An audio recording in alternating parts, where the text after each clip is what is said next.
हाँ, तो बच्चे ये फिफ्थ क्लास का एक बुक है इंग्लिश का, और इसमें इसका जो स्टोरी का नाम है वो है बीरबल। बीरबल के बारे में आप लोगों ने सुना ही होगा। अकबर और बीरबल की बहुत सारी कहानियां हैं, तो उन्हीं कहानियों में से एक कहानी है ये बीरबल की। बीरबल राजा अकबर के लिए बहुत ज़्यादा महत्व रखते थे, बहुत ज़्यादा इम्पोर्टेंट थे।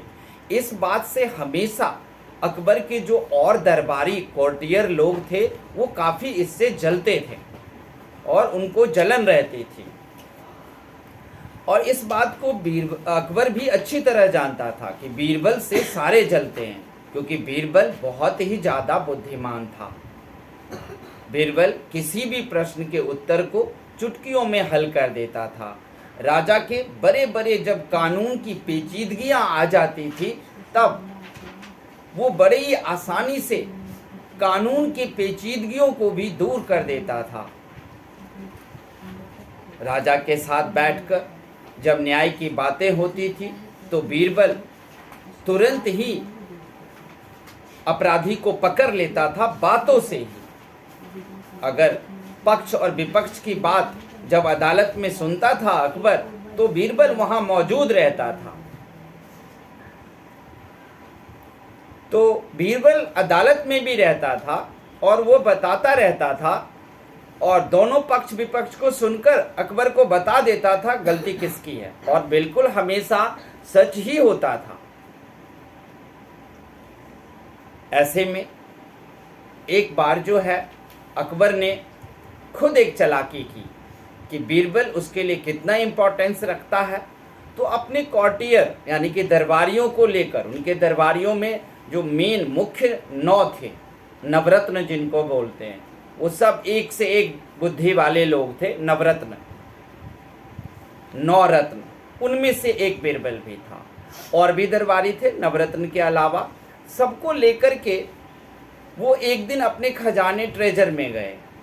खजाने वाले घर में जाकर के वहाँ देखा कि वहाँ पर बहुत सारे गहने हैं, सोना चांदी के चेस्ट सब रखे हुए हैं। वहाँ पर एक इम्पोर्टेंट वास था, जो था तो वो चीनी मिट्टी का, क्योंकि किसी चीनी राजा ने अकबर को ये गिफ्ट में दिया था। लेकिन उस वास के लिए उन्होंने बहुत बड़ा कानून बना रखा था अकबर ने कि अगर इसको किसी ने तोड़ा तो उसे उसका सिर धड़ से अलग करवा दिया जाएगा। अब अकबर ने खुद ही कुछ परीक्षण किया, एक्सपेरिमेंट किया, जांचने की कोशिश की कि कौन सही है और कौन गलत है। तो अन्य दरबारियों को अकबर ने कहा जाओ और ये वास को उठा के पटक के तोड़ दो। सारे दरबारी ने कहा नहीं सर, हम ऐसा नहीं कर सकते जहांपना, क्योंकि अगर हमने ऐसा किया तो हमारा सिर धड़ से अलग कर दिया जाएगा, ये तो पहले से ही कानून है। फिर अकबर ने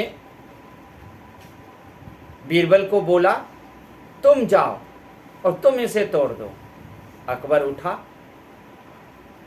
बीरबल उठा, आगे बढ़ा और वास को उठाकर सीधे तोड़ दिया, चकनाचूर हो गया। अब सब समझ गए कि बीरबल जो है का सिर धड़ से अलग हो जाएगा, और हम सारे दरबारी खुश हो गए क्योंकि हमारे रास्ते का कांटा दूर हो जाएगा। ये बादशाह का सबसे ज़्यादा प्यारा है और इस वजह से हम लोगों को घाटा होता है, हम बादशाह के करीब पहुंच नहीं पाते हैं।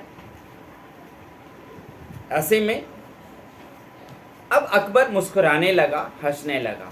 देखा, सबको पता था कि इस वजह से कौन सा दंड मिलेगा, लेकिन अकबर ने उसकी परवाह नहीं की और मेरे आज्ञा का सीधा सीधा पालन किया।